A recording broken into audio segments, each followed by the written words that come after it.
Hello, everyone, and welcome in. This is Aaron St. Denis at FFMadScientist, joined today by Jesse Moeller at JMoeller05 and SC Romero at the PPR Show. Welcome to the Fantasy Football Universe.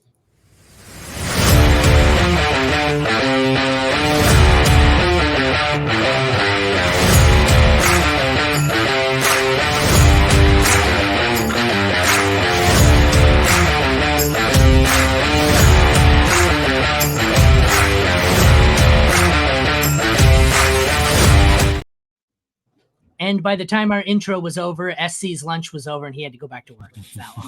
You'll notice I said your name correctly this time, Jesse. Yeah, I heard that.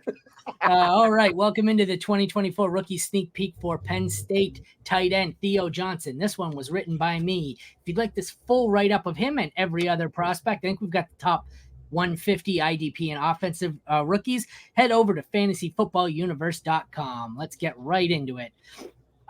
This is a guy who I didn't really have that high on my tight end rankings, and he has become my tight end 6 for completely personal bias because he is a tight end out of Penn State, but he is from Windsor, Ontario, Canada, where I live, and was a 4-star recruit out of Holy Names High School, where I went to high school. So it may be a coincidence, but I'm suddenly a lot higher on Theo Johnson, who went to my high school and lives in my city. So we're going to ignore everything I have to say about my opinion because it's probably going to be very biased. As a redshirt freshman in 2020 for Penn State, he played in only 4 games, caught 4 passes for 56 yards and no touchdowns while preserving his red shirt. In 2021, as a freshman, he appeared in 13 games, once again totaled minimal stats, 19 catches, 213 yards, and a touchdown. Sophomore season saw him appear in 11 games with, again, limited production. And this is a guy I said I like. That's interesting. While significantly more than his previous season, he still was only able to rack up 20 catches, 328 receiving yards, and 4 touchdowns. His final collegiate seasons as a junior saw him appear in 13 games. He caught 34 passes, 341 yards, and 7 touchdowns, bringing his 4-year total at Penn State to 77 catches for 938 yards, which is a bad single season for Brock Bowers. So I'm not actually that high on him. I love that he's from my hometown and my alma mater, but he's 6'6", 257, so he's a big dude. I mean, even for a tight end, that's pretty nice. 22.1 years old. He's a junior, so like there's a lot to like physically. He just had no production. I know Penn State wasn't exactly a college football powerhouse from at times. What did you guys notice here? Anything that jumps out to either of you? I mean, he's a big boy who's got some ability in the receiving game. So like if you just go from that perspective, he's got some good yak ability on top of it. Like there's some traits there that I could see an NFL team liking. There's a lot of question marks I have him personally. How do you feel about him, Messi? I mean, when you look at tight end prospects, you can't really their usage is so rare in college, right? Not everyone's Brock Bowers. So if you're like, oh, he didn't have a 900,000 yard season, 40 he didn't catches, have a 1,000-yard like career. Yeah, and that's just, when it comes to tight ends, you don't see that. They're not being as used as they are in the NFL, so you can't really base it on that. You got to look at what he does per play, right? And he actually is pretty good. He can get the blocks. He knows how to push his blockers around, or his defenders, I guess you can say, for the running back, so you enjoy that. And he has some good hands. He has a nice little vertical threat, a little burst of speed. So overall, a pretty good prospect. I think he could transition well to that NFL level. He'll see the field because he can block. Jesse was absolutely right with the yak ability. I looked at his 4 years of production here and it made me want to yak. So I agree 100%. It's like most tight ends in this class. I was wrong. I'm not higher on Theo Johnson. Apparently, even I'm not that biased to say that I like this guy. I think there's some athletic tools and size. And like SC said, with tight ends, you can't discount their production in college because some offenses just don't use them. It's kind of like Michigan. Yep. They use everyone says, oh, well, JJ McCarthy, they never let him pass. They're a run first team. Well, it didn't matter. You had Tom Brady at Michigan. It didn't matter. Right. They run a weird scheme. A lot of these college teams, it's not like in the NFL where they coach to their team's strong suits. They put in a system and they just say, fuck it, we're running this system. I don't care who's running it. So Right. We'll get into his scouting report here. Strength, has soft, strong hands, and is a reliable target in the passing game. Excels at catching in high traffic areas because of his size. Explosive off the line and plays with the athleticism of a wide receiver.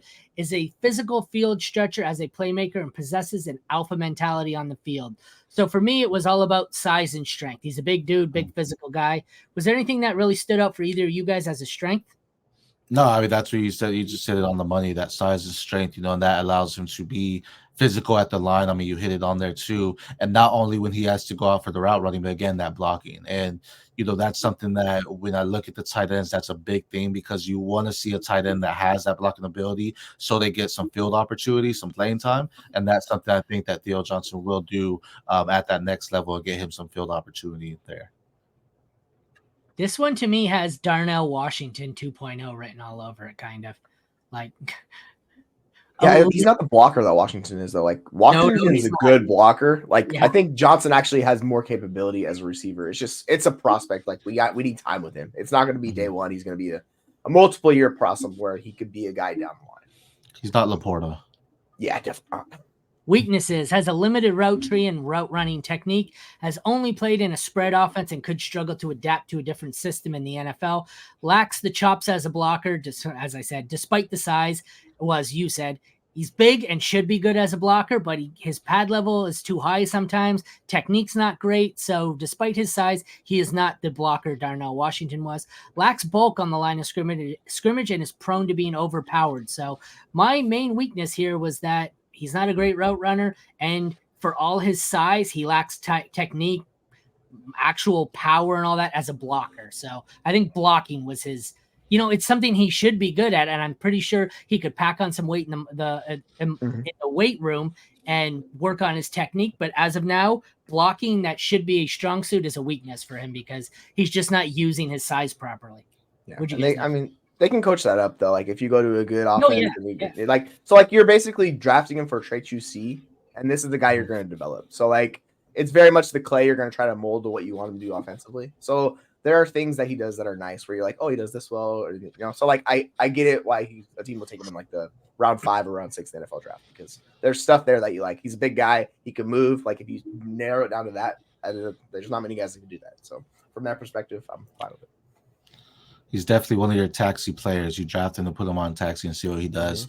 The games I did see, he did show some blocking capability, but that route running is something different. And, we're the fantasy football universe. So that's something where it's like, okay, maybe he doesn't have that. So he's a late flyer. I don't think in any of the mocks we did, he was one of the tight ends that came off the board. So, maybe a 4th round rookie pick in your rookie drafts. I have him in the NFL draft as 6'7".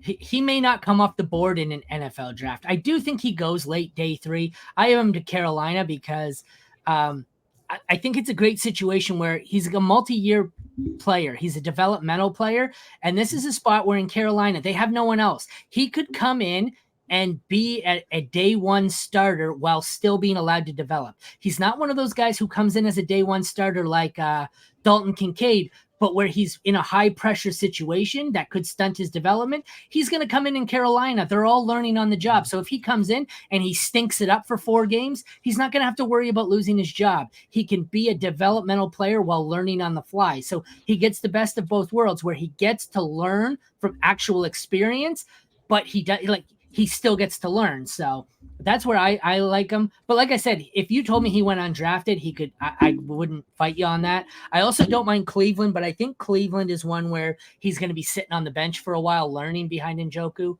I just think Carolina is the best of both worlds here. He can learn on the job in a situation where if he fails, it doesn't matter. They suck anyways. They're doing the same thing basically with Bryce Young. Let him learn on the job. If he fails, you don't have to worry about let's replace Bryce Young next week. Well, just fuck it. Let him learn. So I think he'll get some hype after the combine because he's big and he can move, and we love that in fantasy football. So you're going to see his numbers come out, and people are going to be like, oh, how about the Theo Johnson guy? So he's going to be a name kind of in the back of your brain, like round 4, round 5. People are like, oh, take a dart on him. Yeah. All righty. Well, I think that is a wrap on the 2024 rookie sneak peek of Penn State. Tight end Theo Johnson. For Aaron, Jesse, and SC, thank you for tuning into the fantasy football universe. If you want, did you do that? Sometimes when I do peace, it happens. I was like, what the fuck just happened? Yeah, it's Nice. so weird. I don't know if it's a Mac thing. I don't Did know. you just turn into Pennywise? What happened? That's what it is. I looked over and all of a sudden there were balloons on the screen. Yeah, that's nice. I like that. Awesome. Okay. So check back tomorrow for the next video in this series or for the write-up of any of these guys. Head over to fantasyfootballuniverse.com. Thank you all for tuning in. Have a good day, guys.